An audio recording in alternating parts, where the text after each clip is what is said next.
Welcome to the Fast Leader Podcast, where we explore convenient yet effective shortcuts that will help you get ahead and move forward faster by becoming a better leader. And now, here's your host, customer and employee engagement expert, and certified emotional intelligence practitioner, Jim Rimbach. Need a powerful and entertaining way to ignite your next conference, retreat, or team building session?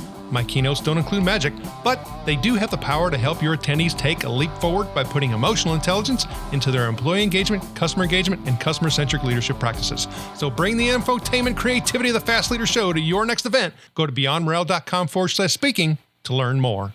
Okay, Fast Leader Legion, I'm excited to have the guest that I have on the show today. When I saw his DJ Save Your Breath, Life as a Mashup on YouTube at Ignite Denver, I just had to invite him to the show.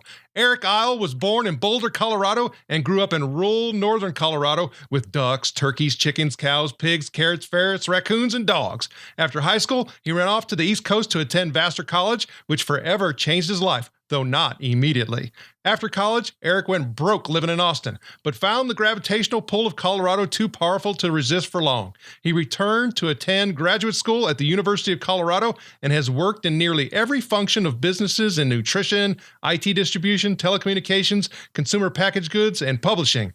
Through Eric's diverse experience, he has developed a focus on improving the human experience of business. While he has worked in corporate America for more than 20 years, Eryc has invented most of the jobs he's had. Eryc is an author, speaker, storyteller, coach, consultant, and DJ who helps working folks integrate their work with a meaningful, fun, and fulfilling life so they keep their heads and their hearts while keeping their jobs. Eryc currently lives in Longmont, Colorado with his incredibly talented actor, director, community organizer wife, his brilliant and kind 11-year-old daughter, and their overly affectionate cat. Eryc Eyl, are you ready to help us get over the hump? I sure am, Jim. Thanks a ton for having me. Oh, I'm glad you're here. Now, I've given our listeners a little bit about you, but can you tell us what your current passion is so that we can get to know you even better? Absolutely. Well, I think as you mentioned, my current work is really all around improving the human experience of business. I think you and I met through work that I do around customer experience, but I also do a lot of work around employee experience and specifically work-life balance. That YouTube video you saw, Life as a Mashup, is a piece of what I'm trying to work on, which is helping folks integrate their work with a meaningful, fun, and fulfilling life. But for me, it's really all about the fact that business is humans serving humans. And I feel it's too easy to kind of lose sight of that. So it's kind of my mission to improve the focus on that and give folks some tools and techniques for human experience.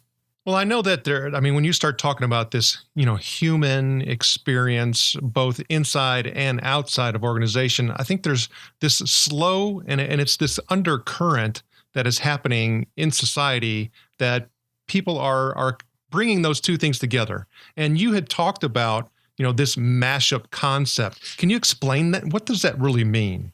Yeah, absolutely. I can explain that. So, I think one of the big ahas that I've had in my working life, I've worked in a lot of corporate organizations and a lot of roles, and one of the big ahas that I had along the way was we're way more effective and we're way happier when we bring our whole selves to work. And so the idea of life as a mashup is, there's all these aspects of ourselves, and we tend to think of our work life and our home life and our life with our significant other and our life in our community. And we tend to think of all these things as separate. And when we do separate those things, we miss out on opportunities where one might actually make the other stronger or better. So I like to look at that life as a mashup concept. When I DJ, I play mashups. That's what I do. And just to make it clear for your listeners, a mashup is when you take two or more songs and put them together to create something that is new. And in some ways, not better than the originals, but includes the power of the originals in a multiplicative way. So I think the life as a mashup idea is, are there things from your personal life that would actually make you more effective at work, or vice versa? Or are there things from your work life that would make you better able to help out at your kid's school or your church or somewhere in your community? So really helping folks look at how these things are complementary as opposed to separate pie pieces that you've carved up. I think you bring up a really good point, and thanks for sharing, is that when you start looking at creative thinking and innovation, really the mashup, I guess, based on how you explained it, is what truly occurs. I mean, the argument is that everything that is going to be invented has already been invented. And the difference is taking the power, as you put it, of two things and putting them together to make something that, isn't necessary. I would disagree. I'd probably say it is greater when you've actually taken the power of the two, and it's that, synergistic relationship we all talk about. But that really is what invention, the definition of invention is. A lot of people think it's the light bulb moment, but that isn't really it.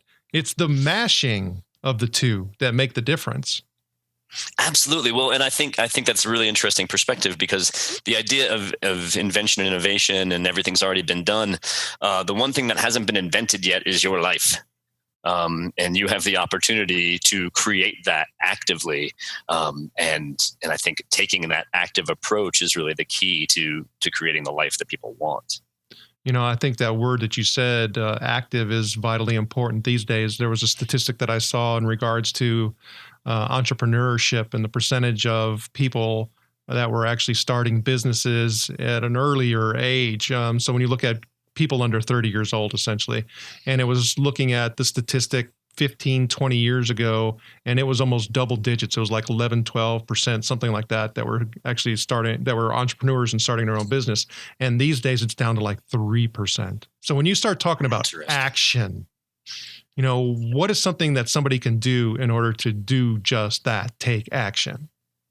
Yeah, I think it's so vital. It's so important. One of the things that I, when I work with coaching clients or when I work in organizations, we often run up against this. If you work inside an organization, you're working within rules and procedures and policies and that sort of thing.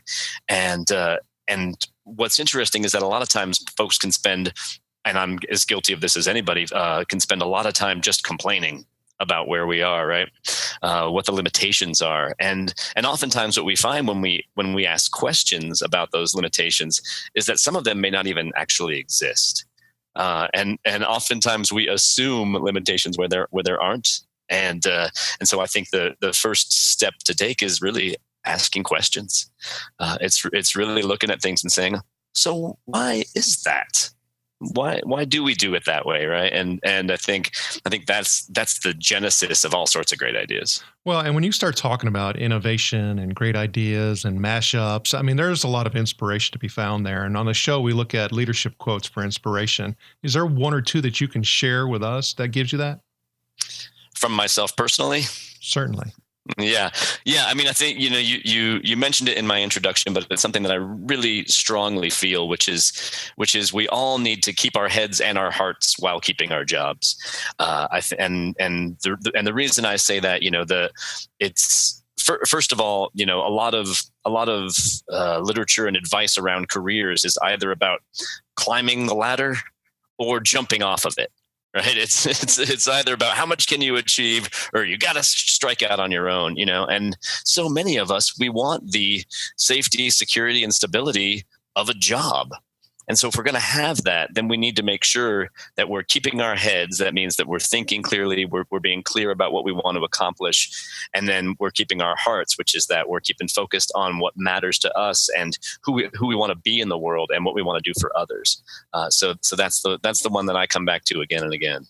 I think that's also a really true statement associated with like mindfulness, right? I mean, be mindful of where you are, enjoy where you are, make the most of where you are. I mean, we can definitely do that and remove some of those humps that we oftentimes put in front of ourselves inappropriately, inexplicably. I mean, all of those things. So I think that's a really good quote, is that we just need to, remind ourselves of on an ongoing basis. Now, that's right. I know you had mentioned something about, having quite a few different jobs and different organizations, creating your own job. And And I know one of the reasons why I wanted you on the show is because you're one of those unique creatives that has the ability to make things understandable for those that, aren't necessarily out on the edge in regards to creativity is concerned. And I appreciate you being able to draw those links for us. But when you start talking about yourself, is there a hump or two you had to get over that kind of helped you move in a better direction that you can share? Oh, absolutely. Yeah. And first, thanks for the kind words. I really appreciate it. But we all have those struggles. And I think for myself in those 20 plus years that I've worked in corporate organizations, I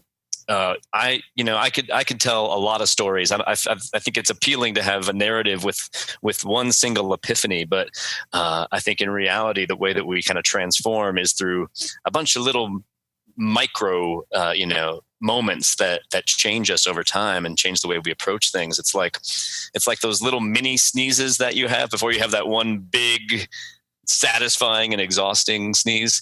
I think my working life has been like that. I worked for a company for 10 years in which I got to work in a lot of different roles, a lot of different capacities, got to learn most of what I know today. But at the end of those 10 years, I got laid off. And when I got laid off, I kind of went broke, to tell you the truth. And that was one of those, I had this thing that was certain for 10 years and then it was no longer certain. That feeling of the bottom just dropping out when you're laid off. I'm sure a lot of folks can relate to that.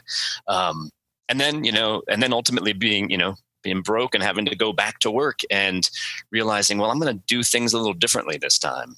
How am I going to approach my work differently? How am I going to make my work an integral part of my life, not just this thing I do for a certain set number of hours a day?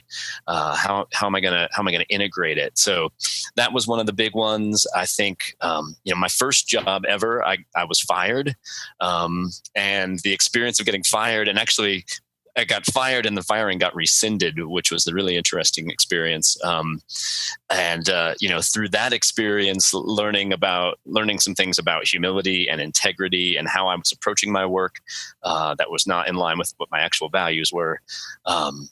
Things like that's changed me along the way. There's just so many, but I think what it all comes down to in terms of, what the big thing was that I needed to overcome for myself was this notion of bringing your whole self to work. I think for a long time, I was trying to be what I thought I needed to be. I was, trying to fit a mold that I thought existed. And the journey that I've gone on has led me to believe that we all have this unique combination of experiences and expertise and eccentricities, and we have to bring all of those to work if we're going to add the most value we're going to add. It's not about being a certain kind of person; it's about being the best version of you. And when I started reading your bio, the thing for me that stuck out as just a huge, uniqueness is when you mentioned something about basically creating all the jobs that you have had. So when you think about a job that you created that was the most fulfilling and rewarding, how did that happen? Yeah, great question. After I'd gone broke and went back to work, when you're seeking a job out of desperation, you don't get the right job. You get a job, and I got a job, and it was not the right fit. It was not something I really wanted to be doing. And as I was doing it, though, what I was doing was paying attention to what was going on around me, and I was looking around in the organization where I worked and identifying opportunities and problems that I felt like I was uniquely set up to help solve, to help the organization get better. And I actually, kept documentation of these things, made notes, put together little proposals, and then brought those to my boss and said, hey, you know what? I know you've got me doing this work, but I see this as a bigger problem we need to solve. And I think I'm the guy to solve it. And that was the first time that, that I had that experience. And my boss said, okay, that's your job now. And, it was simple as that. But it was, I say simple, it took a few months and it took a lot of work to get there. But it was really my saying, what unique value can I add? What's a problem that needs to be solved? And I'm the guy to solve it. Well, and I think that, and thanks for sharing that, because I know a lot of folks in the past, year or two that I've spoken with, fell into that scenario where they were affected. In other words, their job as it existed kind of went away. Yeah. And it makes you kind of think that, well, what if the things that you were doing in order to, find or create that new position is something that we all could do if we are in a job. So in other words, don't wait for the effect, the getting affected and getting downsized and eliminated happen, do the creative work along the way. Absolutely. Absolutely. Well, and I think, it's one of the things that I talk to folks, especially when you're in a position where downsizing is happening, for example, in an organization, the tendency that we all have is, well, just keep your head down and don't make any waves and let it go by. But the thing to really do is to stand up and say, here's how I can help in this situation. And yeah, there's the risk you're gonna lose your job either way. But would you rather be, on your feet or on your knees? I think those are some great points that I think everybody could really, benefit from. In addition to, as you were talking, through it, I also saw that it wasn't in a scenario or situation where you were trying to save your rear. Not at all. Yeah, it was done. Yeah, it was done in a positive way. It was done in a helpful and assisting way, and that's really the best that we can do. And I think that also probably aligns with what you were talking about as far as bringing yourself to work. Because I know for me, I've had times where essentially I've sunk to a level, because of the environment and because of what was happening that I'm just not proud of. And that you're talking about adding an additional burden. I just, unfortunately, I was just too young to know that I was doing such of a thing until it was too late. Right. So I know you and I have had the opportunity to chat about, the things that we're working on, things that we would like to be able to accomplish. And you have a lot going on. But when you start thinking about some of your goals, what are they? Well, in this year, looking at 2016, this is a year that I've got a couple of things that I really hope to accomplish. One is more professional, one is more personal, but they're related. So I'll start with the professional. As we've talked about, a lot of the work that I do is about helping folks integrate their work with their meaningful, fun, and fulfilling life, and get that balance that people talk about. I question the paradigm of work-life balance. There are some other better paradigms. There's work-life integration. There's work-life alignment, which I think is what we're all really striving for. But what I'm looking at right now is specifically so many parents that I know who are just burdened with a double burden of being working parents, and what the way I characterize that burden is it kind of comes with three flavors of guilt. One is you're at work and feeling guilty because you're not spending time with your family. The other is you're spending time with your family and you're feeling guilty about what's not getting done at work. And then the third, and the one that people don't talk about very much, is you're spending time with your family and you really wish you were able to go to work. And I think all of those things are, that's real. And, trying to figure out how to, this idea of work-life balance for working parents, most working parents I talk to say, well, that's a nice concept, but I'm sure that's not possible. And so what I'm working on is some tools and some resources, and specifically an online course to help working parents make a plan and figure out how to integrate all those things together so that you can be a great parent and a great professional. So that's the professional part that I'm really focused on this year, and really excited to be able to reach people and help people. On the more personal side, I've been really struggling myself, looking at things that are going on in the world that I wish I could do something about, and we all have those things. I had a list of things that I could get involved in, things that I thought I could help with, and I realized I can't do all those things. But for me, I'm big at getting to the root cause. I was, one of my many jobs along the way was I was a Six Sigma black belt, and we were all about getting to the root cause. And, when I looked at all these problems that I wanted in our world that I wanted to help with, I feel like the root cause is a lack of empathy. And so empathy has become, each year I like to have a word, an imperative that guides my life for that year. And this year it's empathize. And for me, that's twofold. On the one hand, it's my personal work of trying to empathize with everybody that I encounter, especially those with whom I most vehemently disagree, and really try to understand, as opposed to, worry about trying to, what, do I like them or not? Do I condemn them or not? But really just try to understand. And that's a struggle. And the second part of that whole empathize equation is frankly talking to other people about that concept, kind of evangelizing a little bit about, what would it mean if we had more empathy? What would it mean for you? How would you do it? And really trying to spread that word. So those are my two things that I really, for this year, I'm most focused on. And the Fast Leader Legion wishes you the very best. Now, before we move on, let's get a quick word from our sponsor. The number one thing that contributes to customer loyalty is emotions. So move onward and upward faster by gaining significantly deeper insight and understanding of your customer journey and personas with emotional intelligence. With your empathy mapping workshop, you'll learn how to evoke and influence the right customer emotions that generate improved customer loyalty and reduce your cost to operate. Get over your emotional hump now by going to empathymapping.com to learn more. All right, here we go, Fast Leader Legion. It's time for the Hump Day Hoedown. Okay, Eryc, the Hump Day Hoedown is the part of our show where you give us good insights fast. So I'm going to ask you several questions, and your job is to give us robust yet rapid responses that are going to help us move onward and upward faster. Eryc Eyl, are you ready to hoe down? I'm so ready, Jim. Thanks. All right.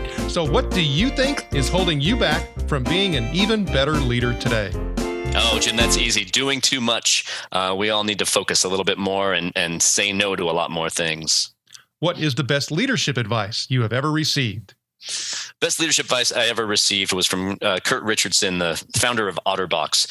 And I don't even think he was trying to give me advice, but in a conversation that we had, I came away with an insight. And that was that I don't ever want to be a person who's trying to convince people to follow me or collaborate with me.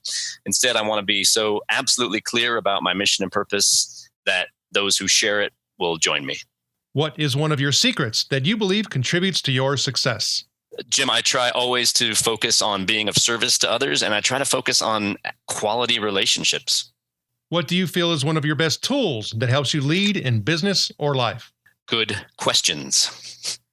What would be one book from any genre that you'd recommend to our listeners? I can't pick one book, Jim. It's not fair. If I would talk about one book that actually just dramatically changed how I think about how things work in organizations, it has a ridiculous title. It's called A Very Short, Fairly Interesting, and Reasonably Cheap Book About Studying Organizations. It's by the author Chris Gray. Okay, Fast Leader listeners, you can find links to that and other bonus information from today's show by going to fastleader.net/Eryc Eyl. Okay, so let me share with you, Eric's name is a little unique, just like Eryc. So that's Eryc Eyl. That's ERYCEYL. Okay, Eryc, this is my last Hump Day Hoedown question. Imagine you were given the opportunity to go back to the age of 25, and you have been given the opportunity to take the knowledge and skills that you have now back with you. But you can't take everything. You can only choose one. So what skill or piece of knowledge would you take back with you, and why? Jim, I don't know if my 25-year-old self would appreciate, but I have two pieces of advice. One is freaking exercise more, you lazy jerk. And number two would be stop trying to pretend to be your other people and be the best version of yourself. Eryc, it was an honor to spend time with you today. Can you please share with the Fast Leader Legion how they can connect with you? Absolutely. The easiest place to find me is via my website. That's eryceyl.com. That's ERYCEYL.com. And you can also find me on LinkedIn, Eryc Eyl. Love to connect with folks. Eryc Eyl, thank you for sharing your knowledge and wisdom. The Fast Leader Legion honors you and thanks you for helping us get over the hump. Thank you for joining me on the Fast Leader Show today. For recaps, links from every show, special offers, and access to download and subscribe, if you haven't already, head on over to fastleader.net so we can help you move onward and upward faster.